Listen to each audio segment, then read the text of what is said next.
c'est toujours votre émission Parole aux jeunes. La parole aux jeunes. La parole aux jeunes.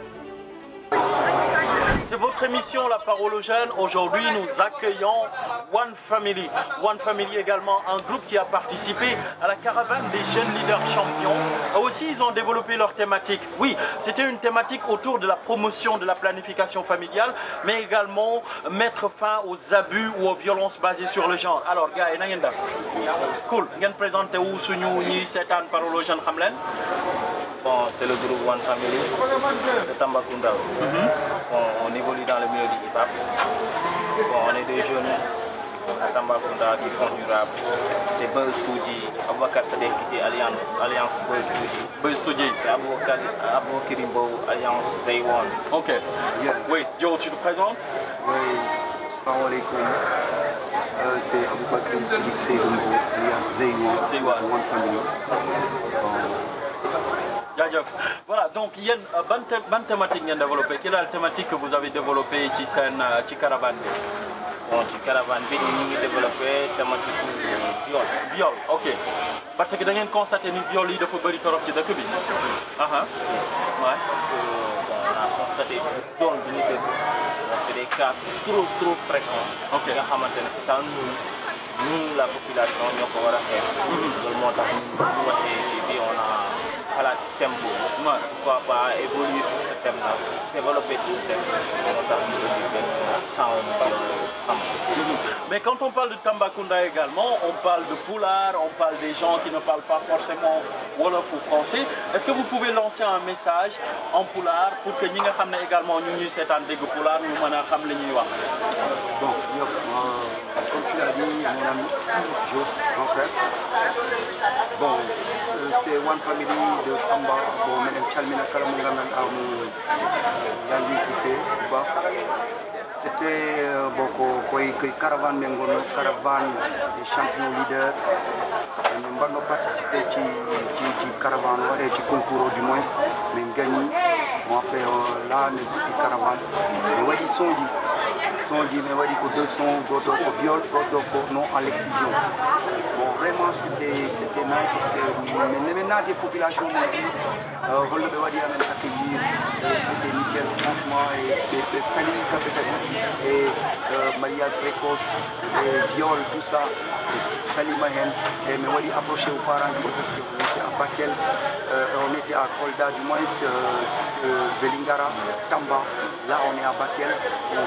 Franchement, c'est nickel. Et puis, j'ai eu à comprendre certaines choses parce que franchement, je ne savais pas, mais là, j'ai pu avoir beaucoup d'expérience, mais j'ai bien d'expérience par rapport à l'Indima.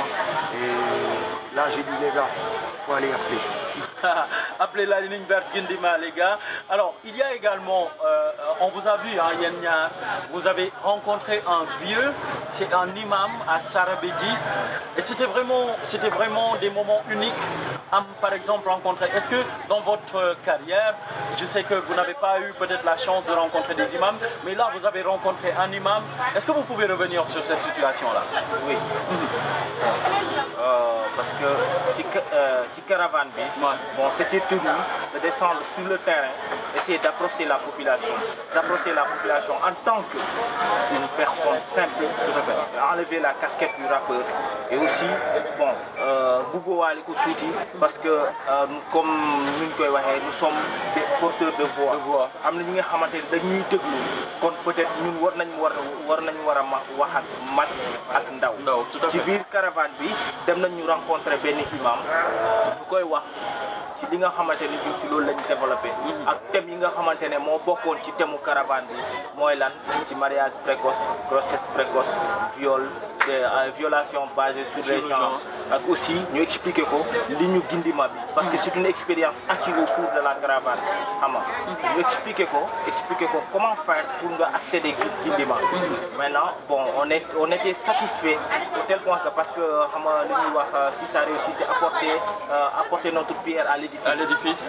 Loolu moo tax bon ñun on est partant de tout cœur ak lii parce que li ñuy wax ndimbal day fekk ci loxoy borom. Tout à fait. Donc yéen bu ngeen ñu bëgg a dimbale ba ngeen raw ñun ñu dimbale suñu bopp.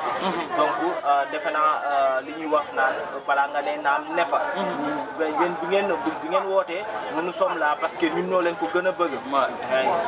ci contexte boobu dem nañ ñu wax ak paa bi ñu wax imam la nous a très bien reçu en tant qu'imam ñu waxtaan ak moom parce que tamit imam la moom tamit dafa am lu mu war a jàll charge la fu mu nekk charge religieux la fu mu nekk kon donc ñun ñooñu noonu war nañ mën a waxtaan ak ñoom parce que ñooñu am na ñu bëri ki nga xamante digalu imam lay xaar kon donc bu ñu waxtaanee ak imam bi ñu am accord imam bi je pense que message bi day gën a facile pour mu jàll tout à fait dans ce contexte là lañ demoon ñu gis imam bi pour waxtaan ak moom mais yàlla sotti na ci ndox bu sedd waxtaan ak moom ba sax jot nañu defal ay ñaan mu rafetlu lool ci suñu visite ci këram mu rafetlu ko lool ci kër bi nee na moom incha allah dina ci taxaw ci kéemtulaay kattan dina ci taxaw. Alors nous arrivons au terme de cette émission Parole aux jeunes avec One Family.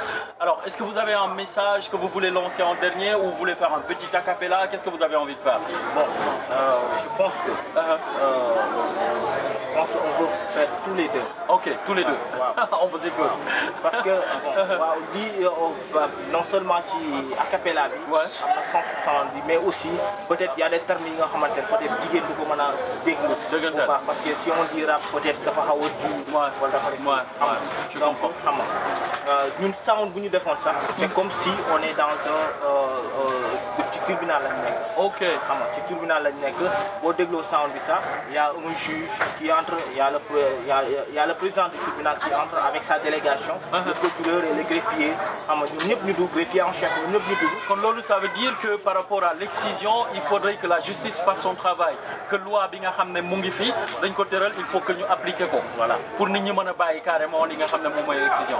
Ok on l'avait fait dans ce sens là pour ñu woon nit ñi pour ñu woon la population que ni que bon on peut faire des sons yi nga xamante ne ñoom li ñu war a parce que boo seetee sound bi te thème kii bi la viol la woon le gars il était comme suspect. ok xam nga il était comme suspect moi j'étais comme l'avocat. léegi moom on l'a suspecté moi je suis là pour plaider jigéen bi j'ai plaidé pour elle finalement le juge a compris que cas où viol la et ensuite il a délivré comme da nga dégg ci fin sound bi mu naan xaw ma lan la cour doit se retirer la décision prise est que le suspect a un mandat d'arrêt de 7 ans et une amende de 300 000 francs. C'est pour montrer aux gens que ni que lépp lu dëkk la justice elle est là elle peut battre le fer lorsqu'il est chaud. Tout à fait. Il peut la justice peut amener la solution exacte. moom mooy ki nga xamante ne moom mooy yilif moo la yilif moo yilif keneen ak keneen. kon donc pourquoi pas au lieu ngay pleurnicher sa biir néeg am na fi nga ko war a jooy c'est la justice. mooy maanaam c'est pousser aux jeunes yi nga xamante ne ñu ngi leen di def lu ñaaw li nga xamante ne ça si tu vois quand viol yëpp dañ lay violer pare menacer la wala menacer sa famille ensuite wala ñu tuur la xaalis nga toog nga noppi. mais halte à cela parce que lu mu jëlee ci yow mënu ko delloo. never mënu ko delloo. léegi on s'est dit que pourquoi pas montrer à la population la voie où passer pour nga yegg. ok léegi dinaa bàyyi sama waay mu def benn acapella. ok. Non, bul ko di exciser ma. J'ai dit non. Xale la xamul dara. J'ai dit non. Bul ko di exciser ma. J'ai dit non. Mën na ko tere am doom. J'ai dit jamais. Bul ko di exciser ma. J'ai dit jamais. Xale la xamul dara. Jamais. Faut pas l'exciser, man. J'ai dit jamais.